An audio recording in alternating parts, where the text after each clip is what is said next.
امام اعظم بھی اسی میں، غوث اعظم بھی اسی میں۔ رب کا بڑا احسان ہے، علماء ربانیین نے ہر دور میں اس کی خدمت کی، اور اللہ رب العالمین کے کلام کی خدمت، سرکار دو جہاں کی سنت کی خدمت الحمد ہر دور میں ہوتی رہی ہے۔ لیکن جو فتنے کا دور ہے، فتنے کا دور ہے یہ، رات بندہ کچھ ہوتا ہے، صبح کچھ ہوتا ہے، دن کے جانے میں کچھ ہوتا ہے، رات کے اندھیرے میں کچھ ہوتا ہے۔ آپ کی سے توجہ چاہوں گا، زیادہ لمبی تمہید میں نہیں جانا چاہتا۔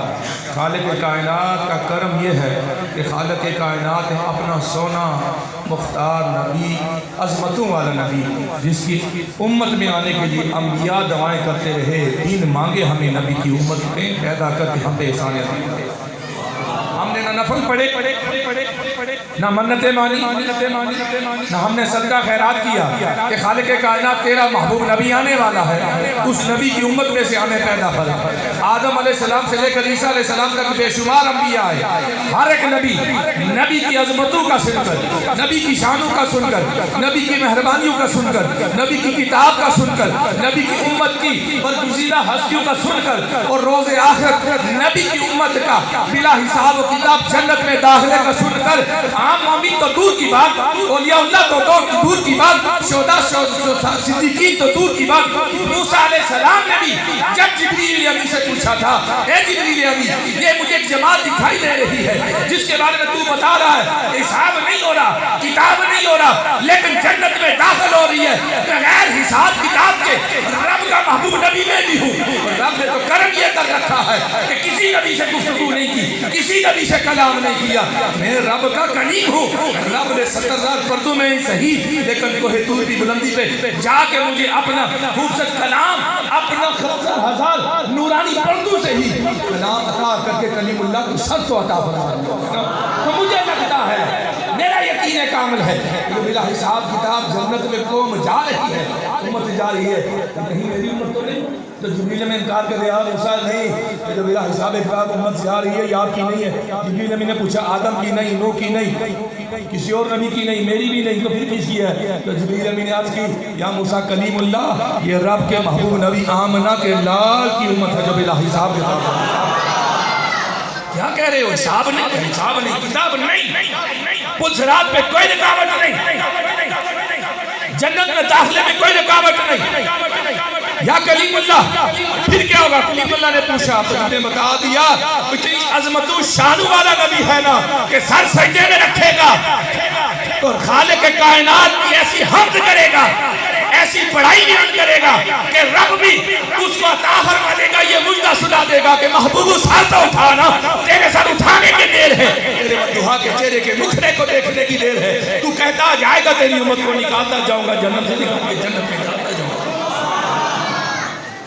اہل سیر لکھتے ہیں کہ موسیٰ علیہ السلام نے وہی بات چھوڑی، آگے نہیں پوچھا، ہاتھ جوڑ کے رب کی بارگاہ میں کھڑے ہوئے، رب اتنا عظمتوں والا نبی، اتنا شانوں والا نبی، اتنا رفتوں والا نبی، ابھی عرض میری سن لے۔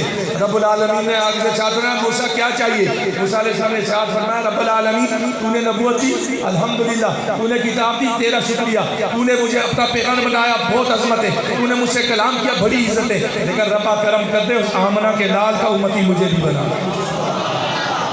انبیاء جس نبی کی امت میں شامل ہونے کی دعائیں کرتے رہے، اور سرکار دو جہاں کا کرم نہیں، رب کا کرم نہیں ہے، جب دین مانگے ہم سرکار کو نہیں۔ اس سے بڑی بخشش کیا ہوگی؟ اور ہم لوگ سوال کرتے ہیں، آپ سوال بے شک کر سکتے ہیں، کہ دلوں میں بھی ہوں گے، یقیناً دلوں میں ہوں گے سوال، یہ کیا ہو رہا ہے؟ یہ لائٹنگ ہو رہی ہے، یہ ہو رہا ہے، علامہ بیٹھے بیٹھے، یہ ادھر روشنی کیا ہوتا ہے؟ میلاد کرنا کوئی ہمارا طریقہ نہیں ہے، میلاد کرنا کوئی کشمیریوں کا طریقہ نہیں، میلاد کرنا کوئی عربیوں کا طریقہ نہیں، میلاد کرنا کوئی اجمیوں کا طریقہ نہیں۔ میلاد کی شان یہ ہے کہ جب سرکار کی آمد ہوئی نا، رب نے اپنے خوبصورت نورانی فرشتے کو جھنڈے دے کے سر ضرب بھیجا، جا جبریل جھنڈے لگاتا جا، لوگوں کو بتاتا جا کہ عام پیدائش نہیں ہو رہی، نبی کا محبوب، نبی اللہ کا محبوب نبی دنیا میں آ رہا ہے۔ یہ تو رب نے شان عطا کی۔ جبریل بھی مرضی تو کہیں نہیں جاتے، اور جب حضرت صفیہ فرماتی ہے، دونوں کے میں کے نام لے کے چلو، کہ جب سرکار کی آمد ہوتی ہے کونین کے والد تشریف لاتے ہیں، آپ فرماتی ہیں میں گزرے تھی حضرت فاطمہ بھی اس میں شامل، حضرت عثمان کی والدہ۔ آپ فرماتی ہیں کہ میں کعبے کے پاس سے گزر رہی تھی، عبداللہ کے گھر جا رہی تھی، میں نے کیا دیکھا کہ آسمان کے ستارے بالکل خانہ کعبہ کے پاس گر رہے۔ مجھے اتنا ڈر لگا، میں خوفزدہ ہوئی، یا رب العالمین یہ کیا ماجرا ہے؟ ستارہ بے شک روشن نہیں، لیکن اس کی جگہ آسمان کی بلندیاں زمین پہ تو نہیں ہے، اتنے قریب آگے ہیں، مجھے خوف اور کہیں گر نہ جائیں۔ میں جب گھر میں گئی، آمنہ کے گھر گئی، وہاں چھوٹر بیٹھی تھی کہ خوشخبری ہوئی، اعلان ہوا کہ رب نے عبداللہ کے گھر در یتیم عطا فرما دیا ہے۔ حضرت صفیہ بھی فرماتی ہیں، حضرت شفا بھی فرماتی ہیں، حضرت فاطمہ بھی فرماتی ہیں، ہم سب نے جب کونین کے والی کے چہرے کا دیدار کیا، بغیر کچھ کہے تھی ان پہ فدا ہو گیا۔ ایسا خوبصورت مکھڑا، ایسا نورانی چہرہ، اس سے قبل کی بچوں کی پیدائش ہوتی تھی، ان کو دلہانا پڑتا تھا، یہ ایسا بندہ تھا، ایسا بچہ تھا جو پاک صاف ہو کے آیا تھا۔ اس سے پہلے جس کسی کے گھر میں اولاد ہوتی تھی اس کو غسل دینا پڑتا تھا، لیکن قربان جائے آمنہ کے لال کے اوپر کہ خالق کائنات نے کپڑے بھی پہنا کے معطر کر کے دنیا کو والوں کو بتا دیا کہ دنیا کے اندھیرے ختم کرنے والا، دنیا کی جہالت ختم کرنے والا، دنیا کی بدبو ختم کرنے والا خود خوبصورت عطر اور خوشبوات لگا کے آیا ہے۔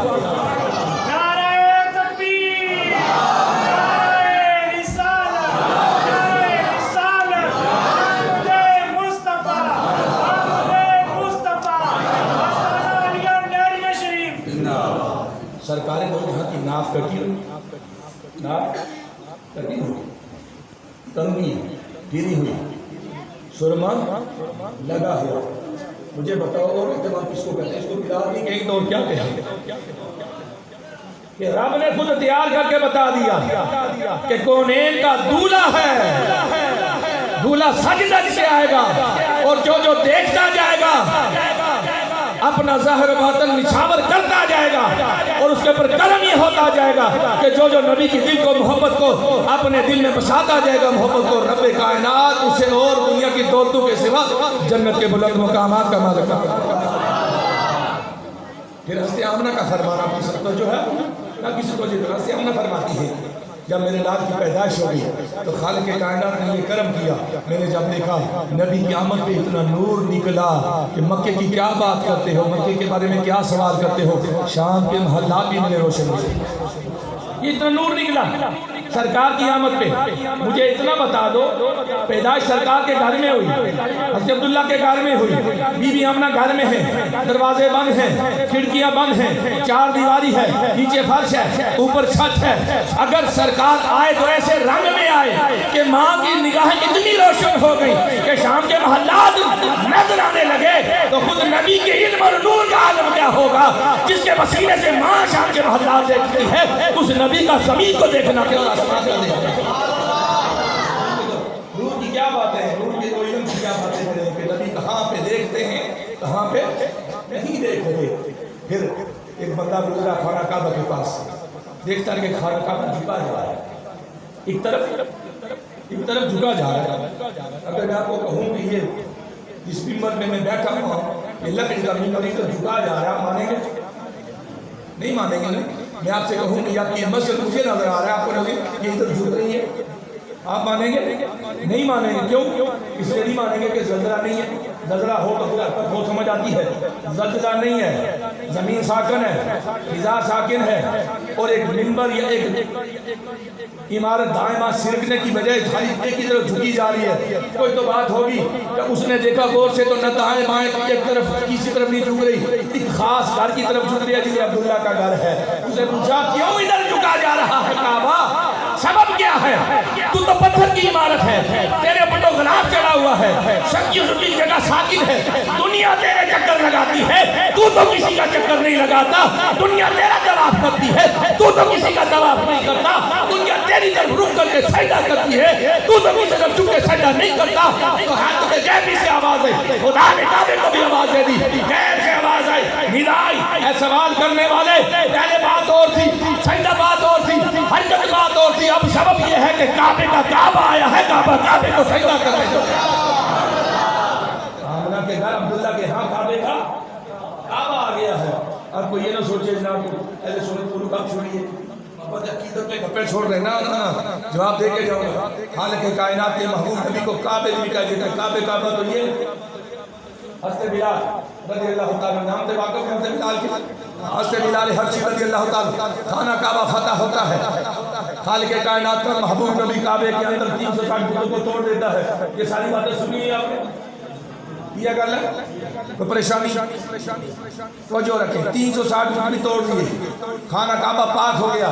جمی ہاشمی قریشی دوڑ جائے یا رسول اللہ آج بڑی عزتوں والا دن ہے. بے شک ہے آج رفتوں والا دن ہے. بے شک ہے آج کا یہ دن سنہری عروج میں لکھا جائے گا. رب کے رسول نے فرما دیا ہاں لکھا جا چکا تھا لکھا چکا ہے. کیا مطلب لکھا جائے گا یاد کیا جائے گا. کیوں آئے ہو؟ ہر ایک نے کہا یا رسول اللہ آج عزتوں والا دن ہے. آپ ہمارے ہاشمی نبی ہیں. آپ ہمارے کون سے نبی؟ ہاشمی نبی قریشی نبی. تو کون کے والے سے بات نہیں کرو. کیوں یہ باتیں کرو؟ صاحب نے کہا یا رسول اللہ عظمت والا دن ہے. آج کسی بڑے قبیلے والے کو ہاشمی قریشی کو کہیے کہ وہ اذان دے. رب کے رسول نے چاہ جھرم بے شک ہاشمی خاندان عظمتوں والا ہے قریشی خاندان عظمتوں والا ہے. شک کوئی نہیں. لیکن سنو آج اذان وہی دے گا جو کل مار کھاتے نبی کا نام لیتا تھا. بلال کو بلاؤ. بلال آج اذان نبی کے سامنے کعبے کی چھت دے دے گا. اب ہوا کیا سے بلال کو لایا گیا. اہل مکہ کے تیور بڑے چڑھے. غصہ بڑا چڑھا ان کو. رسول کیا کر رہے ہیں؟ اپنے کسی کو اذان کے کہنے کی بجائے غلام کو بلا رہے ہیں. سرکار نے ارشاد فرما دیا اسلام بتوں کو نہیں مانتا. اسلام مساوات کا درس دیتا ہے. اور کل جسے نبی کی محبت میں مارے کھائی تھی آج وہی غلام نبی کے سامنے اذان دے گا. جمی اہل مکہ دیکھ رہے ہیں. سرکار نے ارشاد فرمایا بلال اذان دے. بلال نے پوچھا سرکار دینی کہاں ہے؟ حتیم کے پاس دینی ہے. حضرت اسود کے پاس کھڑا ہونا ہے. کس جگہ پہ کھڑا ہو؟ صفا مروہ کی طرف رخ کرنا ہے. کہاں جا کے کھڑا ہو؟ کوئی جگہ بتائیے. سرکار نے ارشاد فرمایا نہ حتیم نہ دائیں طرف نہ بائیں نہ رکن یمانی نہ کوئی اور جگہ نہ خانہ کعبہ کا دروازہ نہ مقام ابراہیم. یا رسول اللہ کہاں کھڑو؟ سرکار نے ارشاد فرما دیا تاریخ لکھی جا رہی ہے. تاریخ والا دکھ رہا ہے. انسانیت دیکھ رہی ہے. آنکھوں اور دل میں جگہ دی جا رہی ہے. اب آنا بلال آج کعبے کے مضافات میں نہیں. حتیم کے پاس نہیں. حجر اسود کے پاس نہیں. کعبے کے پاس نہیں. غلاف کعبہ کے پاس نہیں. مقام ابراہیم کے پاس نہیں. صفا مروہ کے پاس نہیں. یا رسول اللہ اذان کہاں دوں؟ آ بلال کعبے کی چھت کے چڑھ اور چھت پہ چڑھ کے بتا کہ نبی نے بلال کو بھی کعبے کی چھت کا مقام عطا فرما دیا. اذان دے جو نبی کا ہو جاتا ہے پھر کائنات بھی رب العالمین کے تابع فرما دیتا ہے. وہ جو نبی کا ہو جاتا ہے رب اس کا ہو جاتا ہے. وہ جو رب کا ہو جاتا ہے رب ہر مخلوق اس کے تابع ہوتا ہے. اب بلال بھی کوئی ایسا بندہ تو نہیں تھا. حضرت بلال بھی کوئی کتاب پڑھ کے کوئی مسئلے پڑھ کے نہیں آئے تھے. بلال نے بھی نبی کا چہرہ دیکھ کے کلمہ پڑھا تھا. بلال نبی سرکار کے مدعا کے نکڑے کو دیکھ کے کلمہ پڑھا تھا. واللیل کی زلفوں کی خوشبوئیں سونگھ کے بلال نے کلمہ پڑھا تھا. بلال نے بتا دیا کہ آج بت ٹوٹ چکے ہیں. آج نبی جو بتانا چاہتے ہیں آج یہ بتا دو قیامت تک والوں کو کہ کہیں کوئی غلط فہمی نہ رہے. تب بھی اہل مکہ میں اہل قریش میں سے کلمہ پڑھنے والوں میں سے بے شمار ایسے تھے جو گلے سے اوپر کلمہ پڑھ رہے تھے. انبر سے ابھی اسی آ رہے تھے. اس نے مشکل سے پڑھا تھا کہ خیر ہے ابھی تو کھوج ہے 10,000 کی. بعد میں سوچیں گے بعد میں دیکھیں گے. لیکن کسی نے یہ خیال کیا تھا کہ بتا دیں گے جو مرضی ہے. نبی تو ہجرت کر کے گئے تھے وہاں سے واپس آئے واپس مدینے چلے جائیں گے. ہماری عظمت رفت تو کعبے کی وجہ سے بے شک کعبے کی وجہ سے ہے. انکار کوئی نہیں. صفا مروہ کی وجہ سے فضیلت انکار کوئی نہیں. حجر اسود کی وجہ سے فضیلت انکار کوئی نہیں. حج کی وجہ سے فضیلت انکار کوئی نہیں. لیکن بلال نے بھی بتا دیا کہ قیامت تک نبی کے حکم کو مقدم رکھنے والی کوئی جماعت ہوگی جس کا نام جماعت ہوگا. جس کا ہر عاشق اپنے ظاہر سے نہیں باطن سے نبی سے محبت کرتا ہوگا. ان کا ہر قدم نبی کے فرمان کے مطابق اور نبی کی خوشی کے لیے ہوگا. کوئی جو کوئی انگلی نہ اٹھائے. بلال بھی کھڑا ہو گیا چھت پہ اور اذان نہیں دے رہا. اور یہ اذان مشکل ہے. اسپیکر سامنے ہے تو بندہ موازنہ نہ دے. ممبر سامنے ہو تو بندہ تقریر نہ کرے. لنگر سامنے ہو تو بندہ بسم اللہ کر کے شروع نہ کرے. پانی سامنے ہو تو بندہ بسم اللہ کر کے اپنی پیاس نہ بجھائے. روزے کا وقت ہو چکا ہو اذان مغرب ہو رہی ہو حضور سامنے ہو اور بندہ بسم اللہ کر کے دعا پڑھ کے اپنا روزانہ افطار کرے. سبب کیا ہے؟ سارا اہل مکہ کھڑے، جمی انصار کی جماعت، مہاجرین کی جماعت، جمی عشاق کی جماعت، عشرہ مبشرہ کی جماعت، ایسے بدر میں سے بھی، اہل احد میں سے بھی، اہل خندق میں سے بھی، اہل تبوک میں سے بھی، اہل خیبر میں سے بھی نبی کا غلام دیکھنے کا ہو کیا رہا ہے. سب نے کہا اللہ تو آزان نہیں دے گا. آج اگر کوئی ہوتا تو مولوی ہو گیا تو ملا پریشر نہیں ہے بندے زیادہ دیکھے نا ملا شاید بندے زیادہ دیکھے بندے ہو جاتا ہے بندے جو اسٹیج میں کوئی بات ہو جاتی ہے بچوں سے اس کا پریشر بندے زیادہ ہو گئے تکلیف شاید وہ بھولی ہے یا تھوڑا پریشر لے کے سانس لے. کسی نے پوچھا نا تو سرکار نے پوچھا بلال اذان کیوں نہیں دیتے؟ میں داخل ایسا نا بڑا سکون ہے ایسا ہوتا کہ مزہ اچھا دینے تو اس میں کہ آپ کی جماعت دیکھے، آپ کا مجمع دیکھے، آپ کی یہ چستی دیکھے مجھے دل کر رہا ہے کہ میں گفتگو کروں. اور ویسے بھی اصول ہے تقریر کی نہیں جاتی، تقریر کروائی جاتی. آڑیاں نہیں جڑی تقریر کرانی ہے آپ کے چہرے رونق ہوتے ہوں گے کہ جی اللہ ہوا کوئی مشکل ہے.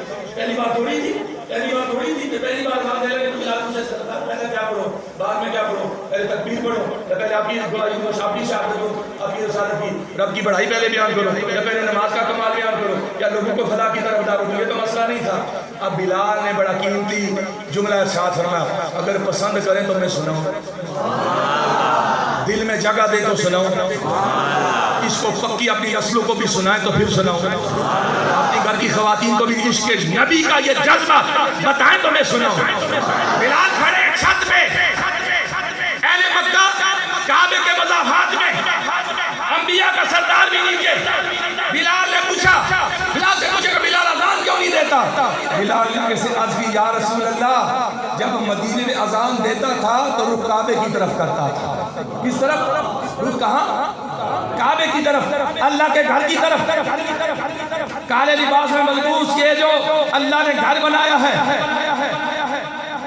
یہ جو خوبصورت جس کی طرف نماز رخ نہ کرتا نماز نہیں ہوتی، اس کعبے کی طرف رخ کرتا تھا. سننے والے اپنے حساب سے کوئی اس کو دیوانہ سمجھ رہے، کوئی مستانہ سمجھ رہے، کوئی اپنی بھول سمجھ رہے کہ شاید ہمیں سننے میں غلطی ہو رہی ہے. لیکن بلال بول رہا ہے یا رسول اللہ مدینے میں تھا اور رخ کعبے کی طرف کر کے اذان دیتا تھا، پھر جماعت ہوتی تھی. اب مسئلہ کیا ہے یا رسول اللہ؟ وہاں رخ کعبے کی طرف ہوتا تھا، اب کعبہ قدموں کے نیچے ہے. اذان تو یوں کر کے ہوتی ہے، بتائیے دائیں مڑوں یا بائیں مڑوں، آگے مڑوں یا پیچھے مڑوں، بتائیے مڑوں کس طرف، چہرے کا رخ کس طرف کروں؟ آج قرآن کی وہ بشارت مکمل ہو رہی ہے، رب کا فرمان مکمل ہو رہا ہے کہ ربا کعبے میں تجھے واپس لے آؤں گا اور ایسے نہیں لانا رات کے اندھیرے میں دن کے اجالے میں تجھے فاتح مکہ بنا کے مکے میں داخل کروں گا. آج تاریخ رقم ہو گئی ہے. اہل مکہ جو دشمنان رسول تھے آج مٹی ہو گئے، کچھ مارے گئے، کچھ چھپے ہوئے. یا رسول اللہ آگے دیکھوں تو کعبہ نظر نہیں آتا، اب یہ بتائیے طرف دیکھوں. سرکار بھی مسکرا بتا دیا کہ اس کی معراج بلال کی آج طے ہو گئی. بلال نے آج اس کی معراج کر لی ہے. اہل مکہ کو بتا دیا، عتبہ شیبہ کے جاننے والے، امیہ بن خلف کے جاننے والے، اور وہ اہلیان مکہ جو ابھی تک پردوں کے بیچ